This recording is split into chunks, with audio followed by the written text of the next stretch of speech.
Tonight I'm cooking up a chicken curry, and this is what the inside of the van looks like at the moment.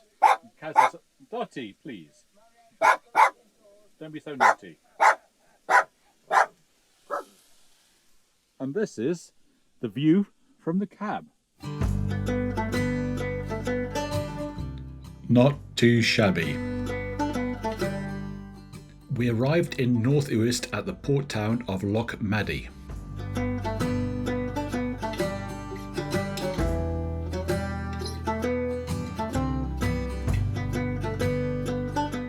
While taking in the breathtaking scenery, we were determined to find an epic beach parkup. An unpaved road can lead to the most interesting destinations. A fork in the road. It's only raining a little bit, so why not send Pete out to see which road will work out the best? It's the right-hand track that's correct.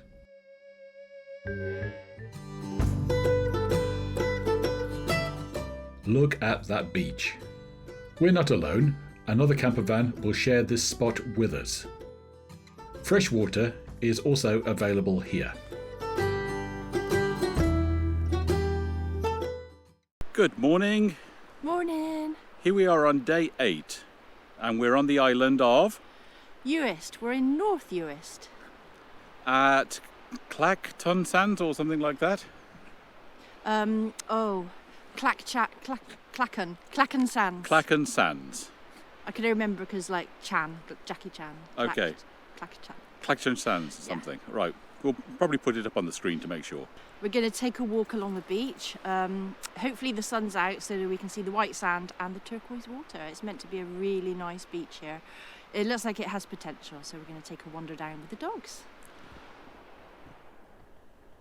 That's what we could see of the beach last night at high tide.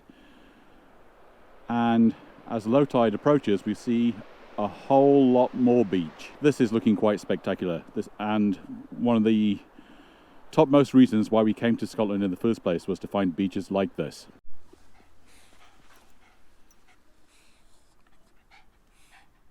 Hey you two, is it nice on the beach?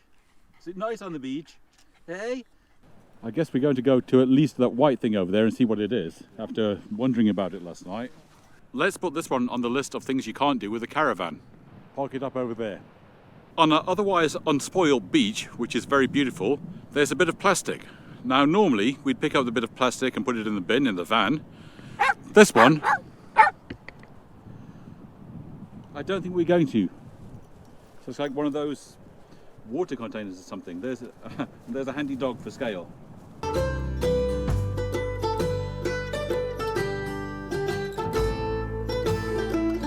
Looks like there's some fresh water coming down on the beach over here. It doesn't smell too fresh to me. Can you not smell that? No. Oh yeah, I've got it now. I guess it's coming down from those hills over there, but through the farm pastures. Might be a bit of cow poo soup. So we're going to head back to the van now and plan what we're going to do with the rest of the day. Now we've got a ferry booked. We need to be there at about 1 o'clock, and we're going to hop over to the next island. We're on yet another island, Beneray. This is the ferry port that will take us across to Harris. It's about an hour's sailing. So it's from this port that we're going to cross over to the Isle of Harris. And at this point in time, we've decided we'd like to go and see the Isle of Harris Whiskey Distillery.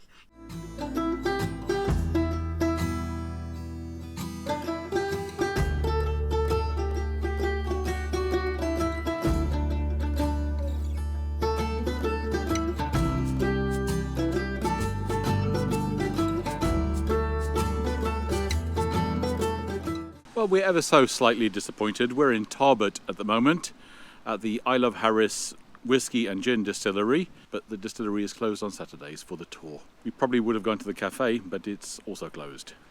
Over here I'm guessing, well, in fact these definitely are some oak barrels. This is the kind of thing that your whiskey will mature in. It's been a while since we've seen facilities on a site such as a hot shower or anywhere close to a place where at least I could go and have a shave. So what we've done partially to alleviate the problem is I've stuck a hat on my head. This one over here from the Harris Tweed on the Isle of Harris.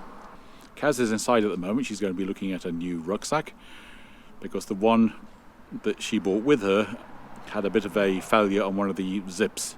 You know, the little thing where the part of the zip that you hold between your finger and thumb, where that attaches to the body of the zip, that little body piece sort of snapped, making it a little bit useless.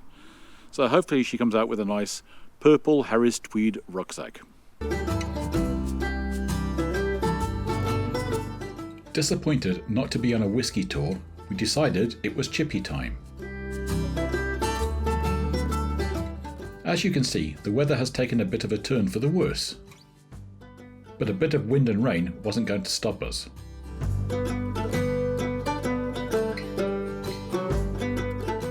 The Search for Sites app proved itself to be extremely useful yet again, and in a short time we managed to locate a suitable beachside parking. The Outer Hebrides, also known as the Western Isles, is a chain of islands located off the western coast of Scotland. Each turn of the road brought new and beautiful views.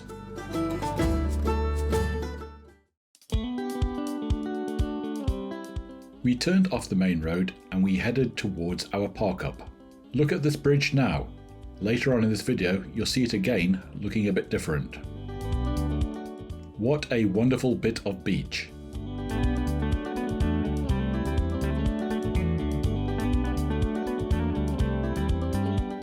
The footage is sped up a little bit.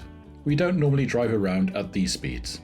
The tide was coming in, and after eating our fish and chips, we had a brief stroll on the beach with the dogs. It's £5 per night to camp here, and payment is done by sending a premium rated SMS.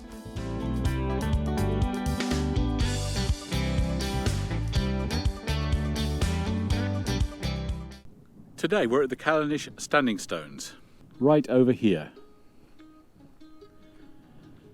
Things close properly on a Sunday up here, including the visitor centre. So we're just at the stones and having a look around. Looks like they're laid out in some kind of a avenue pattern up to the circle. Perhaps this is where they bought the human sacrifices or something up here.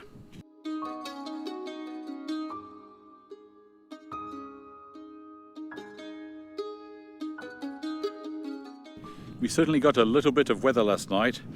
Horizontal rain, and the van was rocking and rolling all night. We delayed our set off because of that. I think the wind gusts of up to 70 miles an hour was just a bit too much.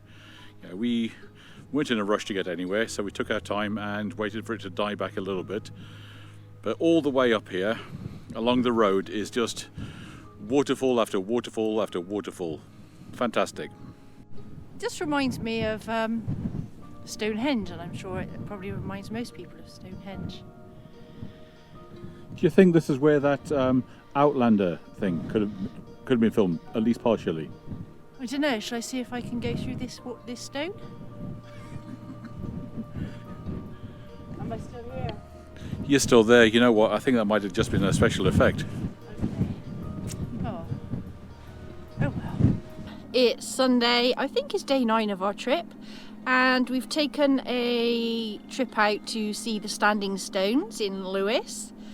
We're just going to go and find ourselves a campsite as we have a bit of laundry we need to do and we need to fill and empty our tanks.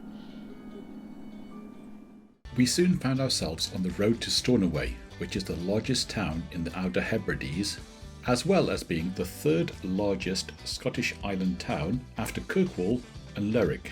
Stornoway was founded by the Vikings in the early 9th century, and it was built around a natural harbour.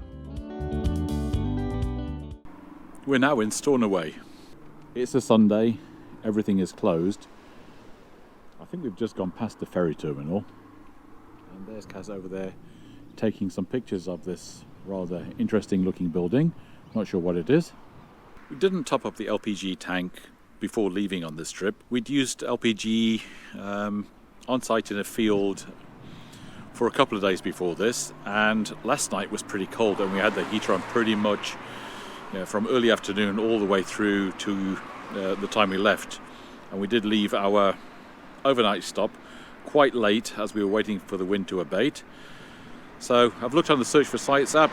I found an LPG filling station which is 4 minutes down the road. So we're hoping that we're going to get a fill up today. Otherwise, we'll wait for tomorrow and fill up in Ullapool. We're still hoping to see some sea mammals of some kind. These don't really count.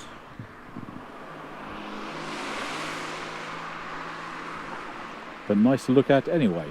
Going to head over the road for a quick look at the harbour water. A weighbridge.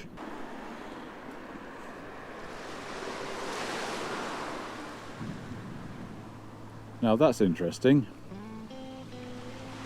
It has the appearance of a shipwreck. Can't go down onto the beach, there's a padlock on the gate.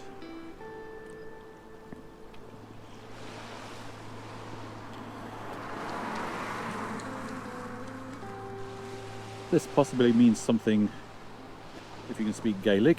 I'll see if I can hit a Google Translate on that.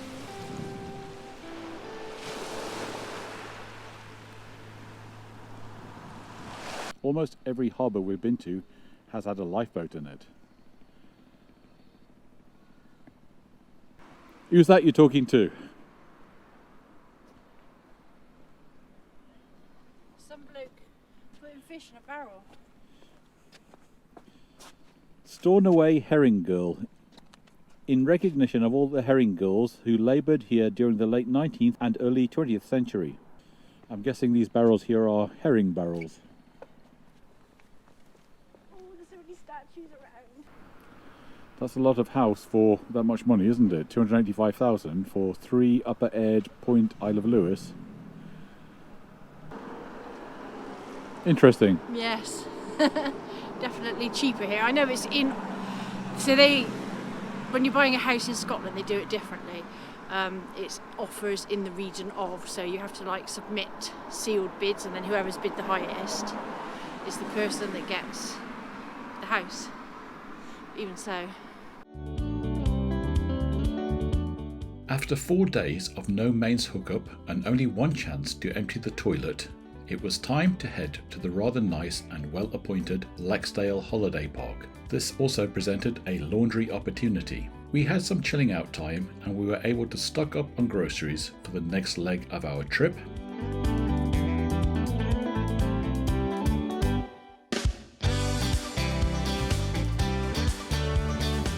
Join us next time as we continue our journey northwards.